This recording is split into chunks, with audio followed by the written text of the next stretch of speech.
अस्सलाम वालेकुम। ये कैश बजटिंग की वीडियो एक रहती थी, किसी की रिक्वेस्ट थी कि उस पर करके बता दें। तो क्वेश्चन में आपको सेल्स का डाटा गिवन है, जून जुलाई अगस्त, और आप देखें आपके पास सितंबर तक का ये तीनों डाटा गिवन है। आपके पास वेजेस भी पर मंथ गिवन है, और आपको ये भी बता दिया कंपनी इतने इतने की परचेजिंग करेगी। अब बात ये तो डिसाइड होगी कि कंपनी खरीदेगी कितना और खर्च कितना करेगी। अब ये नहीं बताया हुआ कि इससे रिलेटेड पेमेंट मिलेगी कब और इससे रिलेटेड पेमेंट्स हम कब करेंगे। ठीक है, तो सबसे पहले उसने ये बता दिया है कि भाई वॉटसन जो कंपनी अपना बजट बना रही है, जो कि अपने अगले क्वार्टर का बजट बना रही है, तो सबसे पहले उसने बात बताई है कि 10% जो सामान है वो नकद बेचेगी, जिस महीने में भी होगा। लेट सपोज अगर जनवरी में उसने 1,000 रुपए की सेल की है तो 10% नकद है, 90 जो है वो क्या कर रहा है, एक महीने का क्रेडिट दे रहा है। तो इसका मतलब जो जून में उसने सेलें की हैं 12,500 की, जून के अंदर उसने अगर 12,500 का माल बेचा है तो 10% तो उसने जून में ही ले लिया है, और उसका बकाया 90% उसको कब मिला होगा, जुलाई में जाके मिला होगा। ठीक है, इसी तरह अगर उसने जुलाई में सेल की है 13,600 की, तो जुलाई का 10% तो उसको यहीं पे मिल गया है, और 90% कब मिला होगा, अगले में मिला होगा। अगस्त के अंदर क्या हुआ है, अगस्त के अंदर भी सेम यही, अगस्त की सेल भी अगर देखा जाए तो अगस्त में भी क्या हो रहा है, अगस्त में उसने 70,000 की अगर सेल की है तो 10% तो उसको अगस्त में मिल गया है, और बकाया जो 90% है वो कब मिल रहा है, आपको सितंबर में मिल रहा है। और अगर सितंबर में भी वाइस वर्सा यही सीन है, तो सितंबर में 16,800 जो है सेल का, उसका 10% तो फौरन हमें यहाँ मिल गया है, और 90% कब मिलेगा, हमें अक्टूबर में जाके मिलेगा। अब पार्ट ये है कि इसको नंबर्स में कन्वर्ट कर लेते हैं। हम कह रहे हैं जून की सेल तो 12,500 है, लेकिन इसका 90% जो कैश है वो अगले महीने में मिलेगा। जुलाई की सेल तो 13,600 है, लेकिन 13,600 का जो 10% है, 1,360 सिर्फ जुलाई में मिलेंगे। बाकी 90% किसका मिल रहा होगा हमें, जून की सेल का मिल रहा होगा। ठीक है, इसी तरह ये जो अगस्त है, अगस्त में 17,000 की सेल की है, 17,000 का 10% तो हमें फौरन फौरन मिल गया है, लेकिन 90% किसका मिल रहा है हमें, जुलाई की सेल का मिल रहा है। तो हम बेसिकली फाइंड आउट करना चाह रहे हैं, सेलें तो ठीक है इतनी इतनी हो रही हैं, लेकिन सेलों के अलावा जो हमें कैश मिल रहा है वो कितना कितना है। तो हमने बोला जी इसमें 90% किसका मिल रहा होगा, अगस्त का मिल रहा होगा। तो अगर मैं फाइंड आउट करूं कि जी मुझे जुलाई में कितना कैश इकट्ठा हुआ है, 11,250 इकट्ठा हुआ है और 1,360 हुआ है, तो मैंने कहा जी जुलाई में जो कैश कलेक्शन हुई है वो 12,610 की हुई है, जबकि सेलें कितने की थी, 13,600 की। इसी तरह अगस्त में और आगे अगर हम फाइंड आउट करते जाए जी, अगस्त में क्या हुआ है, अगस्त में 13,940 रुपए का कैश इकट्ठा हुआ है, जबकि सेल कितने की थी, 17,000 की थी। सितंबर में 16,800 की सेलें हुई हैं, लेकिन कैश जो कलेक्ट हुआ है वो 16,980 का हुआ है। तो अगर आप यहाँ देख लें, ये जो ग्रीन से हाईलाइट मैं कर रहा हूँ, ये पार्ट हमने फाइंड आउट किया है कि हमें कैश कितना मिला है सेल्स में से। अब ये जो पार्ट हम एक जगह पे जाके कॉपी पेस्ट करके हम सेव करके रख लेते हैं कि भाई ये कैश बजट का पार्ट है, और कैश बजट में हम क्या बना रहे हैं कि हमारे पास कैश आया कहाँ से, सबसे पहले क्या हेडिंग डाली हमने, इनफ्लोज कहाँ से हुए, इनफ्लोज में हमें कहाँ से हुए, कलेक्शंस कितनी हुई हैं, और कलेक्शंस के अगेंस्ट हमने जो जिसे कहते हैं ना सेल्स कितनी थी, हमें उससे कोई लेना देना नहीं। हम सिर्फ ये पता लगाना चाह रहे हैं कि हमारे पास कलेक्शन कितनी कितनी हुई है। तो यहाँ पे अगर देखें कि मेरे पास जो फॉर्मूला है वो गलत लग रहा है, I don't know for what reason, 13,940 की ये सेल हुई है, और 16,980 का ये सेल हुआ है। और ये कब कब हुआ है, जुलाई में हुआ है, और ये मेरे पास अगस्त में हुआ है, और ये मेरे पास सितंबर में हुआ है। ओके, पार्ट नंबर 2 में क्या है, अच्छा ये तो पैसे कलेक्ट हो गए, कैश, सेल नहीं, कैश। दूसरा अब हम बात कर लेते हैं आउटफ्लोज, पैसे गए किस किस के पास है। तो मटेरियल वाले को पैसे गए हैं हमारे पास, वेजेस वाले को पैसे गए हैं हमारे पास, एडमिनिस्ट्रेशन वालों को पैसे गए हैं, सेलिंग और एडमिनिस्ट्रेशन वालों को पैसे गए हैं हमारे पास। ठीक है, तो प्रोडक्शन वालों को ओवरहेड के हमारे पास पैसे गए हैं, प्रोडक्शन ऊपर आना चाहिए था, एडमिन को नीचे आना चाहिए था, administrative, admin, overhead, O H means overhead, P O H means production overhead. तो हम कह रहे हैं ये सारी जगहों पे कंपनी ने पेमेंट किया। अब हम ये फाइंड आउट करना चाह रहे हैं पेमेंट कितनी कितनी और कहाँ कहाँ की है। अच्छा, अगर देखा जाए तो मटेरियल का क्या आ रहा है, मटेरियल में वो ये कह रहा है कि क्रेडिटर्स है, क्रेडिटर्स को जो हम पे करते हैं वो एक महीने बाद करते हैं, in the month following purchase.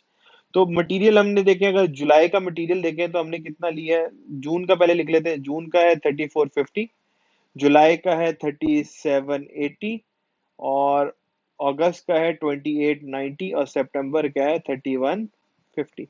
हमने बोला खरीदारी इतने की है, पेमेंट कितने की है? तो जुलाई में जो पेमेंट हुई होगी, एक महीने पुराने वाले उधार की हुई होगी, तो पेमेंट क्या हुई है? 3450 की पेमेंट हुई है। अगस्त में किसकी पेमेंट हुई होगी? जुलाई की पेमेंट हुई है 3780 वाले की पेमेंट हुई है, और सितंबर के अंदर किसकी पेमेंट हुई है? 2890 वाले की पेमेंट हुई है। तो हम परचेजेस नहीं देख रहे, हम लोग कह रहे हैं कि हमने इनकी अगेंस्ट पेमेंट कितनी कितनी की है। तो जुलाई में जून की पेमेंट हुई है, अगस्त में जो है जुलाई की पेमेंट हुई है, और सितंबर में जो है वो अगस्त की पेमेंट हुई है। एक बात।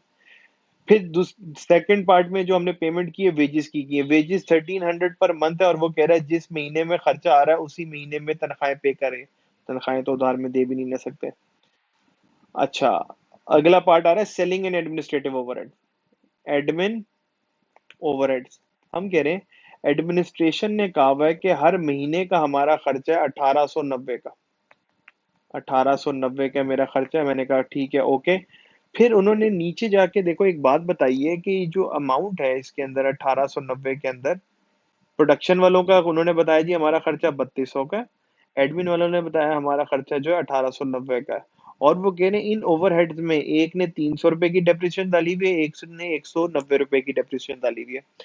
तो दोनों केसेस में अगर मैं आपको अलग अलग से बताऊं कि भाई ये डेप्रिसिएशन क्या होती है, डेप्रिसिएशन है तो कंपनी का एक्सपेंस, इसमें तो कोई डाउट नहीं है कि कंपनी ने इतने की गाड़ी यूज कर ली है। लेकिन इसके अगेंस्ट पेमेंट किसी को नहीं होगी। पेमेंट क्यों नहीं होती? क्योंकि गाड़ी भी आपकी अपनी है, आपने कहा जी मैंने इतने की यूज कर ली है, कैश तो आपके पास से ये कम नहीं होगा। तो हम कह रहे हैं कि जी एडमिन एक्सपेंसेस वाकई इतने 3200 के, लेकिन इन एडमिनिस्ट्रेटिव एक्सपेंसेस के अगेंस्ट जो कैश पेमेंट होनी है वो 3200 माइनस 329 रुपए की पेमेंट होनी है। क्यों 2900 रुपए की पेमेंट होनी? सारे खर्चे वैलिड है, लेकिन 300 रुपए का एक ऐसा खर्चा है जो मैंने किसी को पे नहीं करना है। तो मैं कहूं कि अगर मेरे प्रोडक्शन ओवरहेड कितने कैश में कितने आएंगे, तो वो आएंगे 2900 रुपए। और इसी तरह एडमिन में उन्होंने बोला जी हमने 190 रुपए की डेप्रिसिएशन डाली हुई है। तो ये 1890 का टोटल खर्चा है, ये वाला खर्चा 190 का किसी को नहीं जाना है। तो 1700 रुपए के बाकी एक्सपेंसेस है जो मैं कैश में पे करूंगा। तो मैंने यहाँ पे वो भी रिकॉर्ड कर लिए। 1700 के मेरे पास एक्सपेंसेस हैं। अब क्या हो गया, ये इन लोगों को मैं पेमेंट कर रहा हूँ, इन लोगों से मैंने इतना इतना इकट्ठा किया मार्केट के अंदर से। अच्छा, आखिरी बात वो कह रहा है कि Watson expects to purchase a delivery vehicle of 9870। और ये किस में पे कर रहा है? अगस्त के महीने में पे कर रहा है। तो अगस्त के महीने में एक व्हीकल भी वो परचेज कर रहा है, और व्हीकल कितने की है आपकी? 9870 की। तो 9870 की व्हीकल में वो कह रहा है कि ये वाली जो पेमेंट है वो हम अगस्त में करेंगे, एज अ कैश पे करेंगे। तो अब हमारे पास पता चल गया कि हमारे पास इतना इतना पैसा आना है, और इतना इतना पैसा हमने स्पेंड करना है। तो अब हम टोटल करके देख लेते हैं कि महीने के एंड में नेट क्या बचेगा। नेट क्या बचेगा? ये हमारा इनफ्लो है, इसमें से ये खर्चे जो हैं माइनस हो जाएंगे। जो एक्सेल के एक्सपर्ट यूजर हैं वो तो इजीली इस चीज को कर सकते हैं। मैं एक्सेल की स्किल्स यहाँ पे आपकी नहीं टेस्ट करना चाह रहा, मैं सिर्फ ये बताना चाह रहा हूँ कि हम माइनस प्लस क्या कर रहे हैं। इन सब का अगर हम टोटल कर लें तो ये सब का टोटल आ रहा है हमारे पास। हमें मुझे लगता है ऐसे ही करना पड़ेगा, क्योंकि ये हमारी बात ऐसे मान नहीं रहा है। तो ये मेरे पास खर्चे हैं 9350, और ये अगस्त का खर्चा है 19550, और ये सितंबर का खर्चा है 8970। ये टोटल है 12610 था मेरे पास, और इतने का मैंने खर्च कर लिया। तो मेरे पास 3260 रुपये कैश बच जाएगा। अगस्त में कितना बचेगा? 8000, 5000 नेगेटिव बचेगा, 8190 जो है सितंबर में पॉजिटिव बचेगा। तो ये नेट पोजीशन मेरी बनेगी after payment of all expenses. अब आखिरी पार्ट है इसको कनेक्ट करना पिछले सालों से। वो कह रहा है जुलाई के एंड में, जून के एंड में ओपनिंग बैलेंस मेरे पास, ओपनिंग बैलेंस था मेरे पास 1235 का। हम कह रहे हैं ये कैश हमारे बैंक अकाउंट में पड़ा हुआ था जून के एंड पे। ठीक हो गया। अच्छा, जून के एंड में अगर इतना बैलेंस पड़ा हुआ था, जून में नेट कैश कितना आया? 12610 कैश आया, 9350 के खर्चे हुए, नेट कैश इंक्रीज हुआ 3260 से। ठीक है, और एंड में कितना बच गया, 1235 ये था, 3260 ये आ गया। तो 4495 जो है मेरे पास क्लोजिंग कैश बैलेंस आ गया at the end of the year.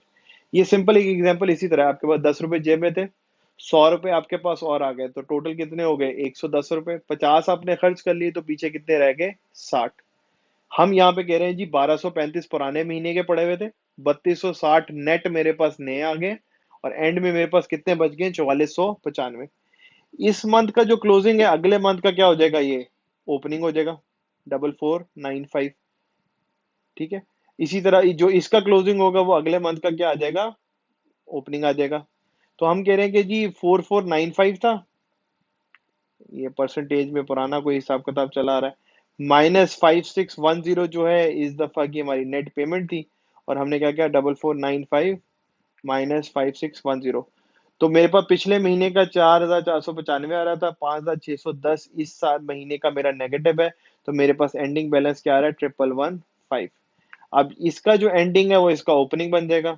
इस महीने में कितना आया, 8190, और इन दोनों को मैं ऐड कर लूंगा तो मैं कह रहा हूँ सितंबर के एंड में मेरे पास 7075 का कैश पड़ा होगा। तो बेसिकली हमने क्या किया, सबसे पहले हमने इनफ्लोज बनाए, इनफ्लोज और आउटफ्लोज बनाए।